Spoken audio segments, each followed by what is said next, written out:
bienvenue, on est parti pour la suite sur Obsidian. Aujourd'hui on va voir des notions importantes, la notion de lien dans Obsidian. Je vais mettre ici calendrier éditorial, voir calendrier, comme ceci. Et ici donc je vais venir ici calendrier, donc que j'écris de la même façon que j'ai écrit ma note. Vous voyez ma note ici elle est vide, hein. Donc ici dans mon fil d'Ariane calendrier, ici je vais taper le nom du titre de la note, je vais sélectionner et je vais mettre ça entre crochets. Donc je clique sur Alt-GR de mon clavier et sur le chiffre 5 au-dessus, pour avoir les crochets, je mets 2 crochets. Il va me mettre 2 crochets ouvrants, moi je vais saisir 2 crochets ouvrants, lui va me mettre 2 crochets fermants. Et du coup maintenant, regardez ce qui se passe, calendrier, si je clique dessus, ça m'emmène vers ma note calendrier. Vous voyez? Donc je reviens, je suis ici, si je clique là, ça a fait un lien entre les deux. Pour visualiser ce lien, je vais passer en vue graphique ici. Regardez, vous voyez, c'est visualisé par le trait ici entre les deux notes. Fil d'Ariane va vers calendrier. Donc c'est comme ça qu'on relie deux notes entre elles. On part de la note sur laquelle on est en train de travailler. Et puis on sélectionne ici, imaginons qu'au lieu de calendrier, j'aurais voulu appeler ça calendrier éditorial. Donc je vais sélectionner ça. Je peux aussi soit taper donc Alt-GR, le chiffre 5 pour faire 2 crochets ouvrants, donc 2 fois le chiffre 5 de mon clavier. Soit je peux sélectionner ça et créer le lien avec ici, en principe on a là-haut. Vous voyez, ici on a les 2 crochets. Donc si je clique dessus, hop, ça va me créer les 2 crochets ici pour emmener. Et maintenant, regardez, il y a une petite nuance ici que je vais vous expliquer. Là, quand je viens de mettre en double crochet calendrier éditorial, c'est censé m'avoir relié ça vers une note, sauf qu'on voit ici que c'est un peu grisé comme ça, alors qu'ici calendrier est d'une couleur un peu plus soutenue. Alors, qu'est-ce que ça a créé? Si je viens à nouveau ouvrir la vue graphique, vous voyez qu'en fait, calendrier qui existe déjà comme une note, et de la même couleur que les autres notes qui sont des notes existantes, c'est-à-dire des notes pleines avec du contenu à l'intérieur. Ok. Cependant, calendrier, quant à lui, éditorial, n'existe pas encore dans la liste des notes. Et donc, il a pris cette couleur jaune. Ça veut dire quoi? Ça veut dire que je viens de me créer une note pour le futur, c'est-à-dire une note qui n'existe pas encore, elle n'est pas manifestée encore, elle est juste en potentiel, c'est une note potentielle. Donc si je suis sur le fil d'Ariane et que je saisis un mot, imaginons que je suis en train de saisir une note et que je dis il faudra que je pense à définir la logique de ma sortie des différentes vidéos sur la chaîne. Voilà, je viens de me mettre ça. Et ici, à définir la logique, je veux en faire une note. Ok. Donc, je vais sélectionner ça. Je vais mettre en double crochet. Ok. Et là, je viens de faire quoi? Je viens de me placer une note à réaliser dans le futur. Pourquoi? Parce que vous voyez que maintenant, j'ai bien de fil Ariane définir la logique qui est devenue une note. Ça veut dire que pour plus tard, quand je vais venir travailler dans mon coffre, je sais que toutes les notes qui sont de cette couleur sont des notes qui sont vides, qui n'existent pas encore. La preuve, regardez, elles ne sont pas notées ici dans ma liste de notes existantes. C'est des notes potentielles que je peux aller explorer après. Alors comment ça marche? Dès que je vais cliquer pour entrer sur cette note, je vais, à partir de ce moment-là, si je reviens, regardez, calendrier est devenu donc une note. Calendrier éditorial est toujours une note qui n'existe pas encore. Si je clique pour entrer dedans la première fois, que je reviens sur mon schéma, maintenant, toutes mes notes sont actives, même si elles sont vides.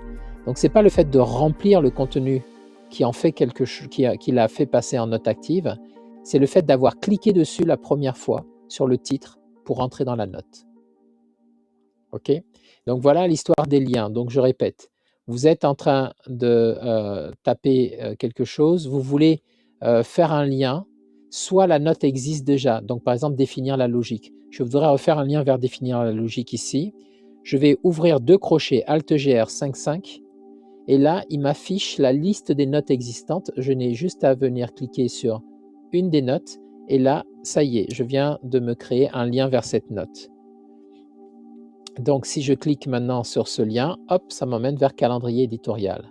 OK? Si je clique ici, hop, ça me ramène vers la même note. Et là, si je viens dans la vue ici, de fil d'Ariane vers calendrier éditorial, j'ai déjà un lien. OK? Bien. Donc ça, c'est le premier mode. C'est-à-dire que vous savez que ce que vous êtes en train de faire renvoie à une note qui existe déjà. Dans ce cas-là, vous ouvrez le double crochet et il va vous ouvrir automatiquement, alors pas les parenthèses, pardon, les doubles crochets, c'est bien comme ceci. Il va vous ouvrir la liste ici des notes qui sont listées dans votre coffre et qui existent déjà, parce que là, il va chercher des notes existantes. Attention, quand vous avez des centaines, des milliers de notes, ce qui ne va pas tarder à arriver, je suppose, pour pouvoir trouver la note, vous commencez par taper le titre de la note, le contenu du titre. Donc, par exemple, si là, je commence par faire C comme calendrier, vous voyez, il me trie toutes les notes qui commencent par C ou qui contiennent un C. Et si je continue d'avancer, que ce soit en majuscule ou en minuscule, que je saisisse, hein, vous voyez, il me propose tout ce qui commence avec un CA. Voilà, donc c'est comme ça que je vais pouvoir choisir la note vers laquelle je veux renvoyer. Bien, donc ça c'est si la note existe déjà et que je veux créer un lien vers cette note. Si maintenant je supprime ça, pour supprimer ces liens, il vous suffit de supprimer juste la référence comme ça, définir la logique, hop, je fais ça, ou je viens supprimer la note.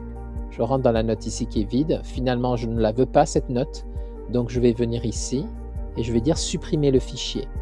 Dès lors que je supprime le fichier, il n'existe plus.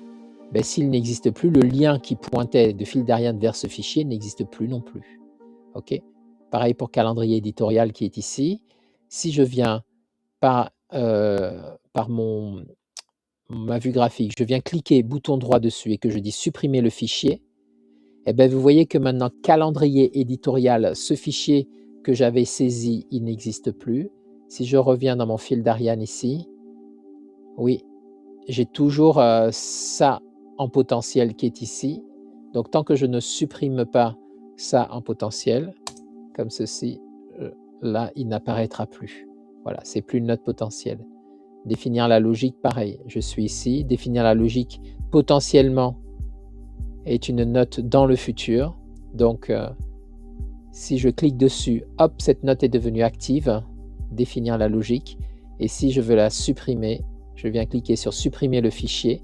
Si je reviens dans fil d'Ariane, définir la logique, vous voyez, n'est pas supprimé parce que ça a été tapé. Donc c'est devenu une note maintenant potentielle, elle n'est pas active. Tant que je ne supprime pas ici le texte supprimer la logique, la note elle est là. Maintenant, peut-être que je souhaite garder mon texte. Je ne veux pas, je veux supprimer la note, mais je veux garder mon texte. Alors, dans ce cas-là, comment vous faites? Vous cliquez juste à côté. Quand apparaissent les deux crochets, vous supprimez les deux crochets de début. Vous supprimez les deux crochets de fin. Et là, vous avez votre texte qui est là, mais il n'est plus une note potentielle. Il n'est plus le titre d'une note. Donc maintenant, vous voyez que ici, ça n'apparaît plus comme titre d'une quelconque note. Voilà l'histoire des liens. OK. Donc, si je veux faire un lien, par exemple, vers CND ici et vers fil d'Ariane, OK, qui est là, je vais être dans ici CND et puis ici objectif, machin, stratégie, et là je vais mettre lien utile, deux points, j'ouvre, je fais un petit slash comme ça, moi j'aime bien une petite flèche, j'ouvre le double crochet. Et là, je voudrais faire vers, on a dit, le fil d'Ariane. Donc, je viens cliquer sur fil d'Ariane. Et maintenant, regardez ce qui s'est passé de CND. De CND, on a bien un lien vers fil d'Ariane. De fil d'Ariane, apparemment, il y a un lien vers calendrier. La preuve, il y a un lien dans fil d'Ariane, dans ma note ici, vers calendrier. Si je supprime ça, voir calendrier, si je reviens ici, je n'ai plus de lien vers fil d'Ariane et calendrier. Ma note calendrier est toujours là, mais le lien a été rompu. Si je veux remettre le lien, il faut que ce soit dans fil d'Ariane ou que ce soit dans calendrier, je vienne appeler une note. Hein. Je peux dire retour à, et là je dis ouvrez les crochets et fil d'Ariane. Et donc qu'est-ce qui s'est passé? Maintenant, ce qui s'est passé, c'est que si je viens ici, j'ai bien entre calendrier et fil d'Ariane un lien, mais ce lien, il part de calendrier vers fil d'Ariane. Alors, si vous voulez savoir et mettre en forme comment ces liens, dans quelle direction ils vont, vous pouvez venir afficher ici, alors je crois que c'est ici, oui, les flèches, voilà. Et vous voyez qu'on voit bien que de calendrier, ça va vers fil d'Ariane, de CND, ça va vers fil d'Ariane, ok. Alors que si j'avais fait, hop, ici, je supprime fil d'Ariane, et que je vais donc maintenant dans fil d'Ariane, donc je reviens dans le schéma que vous voyez, hein, on a rompu le lien entre calendrier et fil d'Ariane. Si je reviens maintenant dans fil d'Ariane et que je pointe vers calendrier en créant un lien, double crochet, je clique sur calendrier, ok, et que je viens dans mon schéma, maintenant c'est bien de fil d'Ariane vers calendrier, on voit bien la pointe ici, ok. Voilà comment vous créez des liens d'une note à une note. Donc c'est la technique des doubles crochets, tout simplement. Et donc pour casser le lien, il vous suffit simplement, imaginons que là vous voulez parler de calendrier mais vous ne voulez pas faire un lien, c'est juste le terme qui vous intéresse, vous venez supprimer les doubles crochets. Vous mettez devant, vous supprimez, vous mettez derrière, vous supprimez. Et là, à partir de là, il n'y a plus de lien entre calendrier et fil d'Ariane. C'est juste que dans fil d'Ariane, j'ai employé le terme calendrier, mais je n'ai pas créé de lien derrière. Voilà ce que je voulais vous dire sur la notion de lien. Alors là, peut-être que comme ça ne vous paraît pas très pertinent, mais en réalité, toute la puissance d'Obsidian réside dans la capacité de faire des liens entre les notes, de faire des liens entre un terme et d'autres. Imaginons qu'ici, à chaque fois que je parle de YouTube, je me dis, ah très bien, il faudra que je mette quelque chose sur cette histoire de YouTube. Donc ici, dans cette note, j'en parle. Ici, imaginons que dans un texte ici, coaching numérique, ici, créer une chaîne YouTube. Voilà, il y a YouTube qui revient ici. Ok, imaginons que ça, je mette en double crochet aussi. Regardez ce qui se passe si je vais dans la vue graphique. J'ai YouTube ici, que ce soit en majuscule ou en minuscule. J'ai YouTube qui a été appelé comme une potentielle note ici à partir de fil d'Ariane. Mais dans Canvas ici, vous voyez mon YouTube ici. Voilà, si je clique dessus, hop, ça m'a créé une note YouTube, mais elle n'est pas... Voilà, ma note YouTube ici, elle est activée. Voilà. Elle est activée. De fil d'Ariane vers YouTube, c'est activé. Mais de Canvas, vous voyez, de Canvas particulièrement, si je clique sur YouTube, je vais aller sur la note YouTube, mais je ne vois pas de lien de Canvas directement vers YouTube. Pourtant, ça devrait être le cas, puisque dans Canvas ici, j'ai bien le lien qui est présent. Donc, c'est la petite subtilité à savoir quand vous êtes dans un Canva ou une toile. Si vous faites des liens vers une note, c'est comme ça, juste avec le terme, ça va être reconnu, mais vous verrez pas vous ne verrez pas le lien dans le graphics. Si vous voulez faire un lien d'un canvas vers ça, il faut que dans le canvas, ici, quand vous importez la note ici, en fait, vous prenez ça, glisser pour ajouter une note du coffre. Là, si je glisse ici comme ceci, et que là, je choisis la note YouTube, vous voyez que je l'ai fait apparaître dans mon Canva. Donc, imaginons que ça, je clique ici comme ça, et que je dis stratégie créer une chaîne YouTube, et que je dis ça pointe vers la note YouTube. Dorénavant, comme j'ai fait référence à la note, ici mon Canva va pointer sur la note YouTube. Ok, maintenant c'est apparent, parce que dans le Canva, j'ai pris une note entière et je l'ai glissée dans mon Canva. Donc ça me renvoie vers YouTube. Ce qui fait que si dans YouTube, je vais sur ma note YouTube par exemple. Voilà. Et puis que je mette du contenu dans la note YouTube. Voilà, donc je viens de saisir le contenu de cette note. OK. Si je viens maintenant dans mon Canva, OK, ici, vous voyez que le contenu de la note apparaît. OK, dans le Canva. Vous voyez? Voilà. Le contenu de la note apparaît. Donc, du coup, si je clique 2 fois, ça me renvoie vers la note. OK, ici.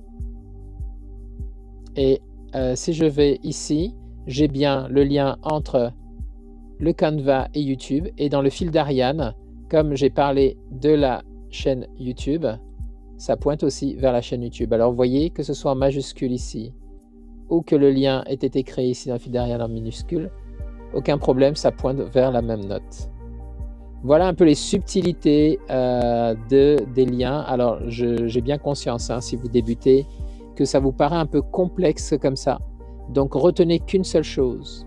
La seule chose à retenir, c'est que pour faire un lien, il me suffit d'ouvrir les doubles crochets, de saisir, soit de choisir la note qui existe déjà dans mon coffre, soit de saisir un nouveau terme et de fermer les doubles crochets pour en créer une note sur laquelle je viendrai compléter dans le futur. Donc on en reparlera parce que je vous donnerai un peu mon workflow dans Obsidian, donc à un autre moment. Mais pour l'heure, c'est tout ce dont vous avez besoin de vous souvenir pour pouvoir relier les notes entre elles.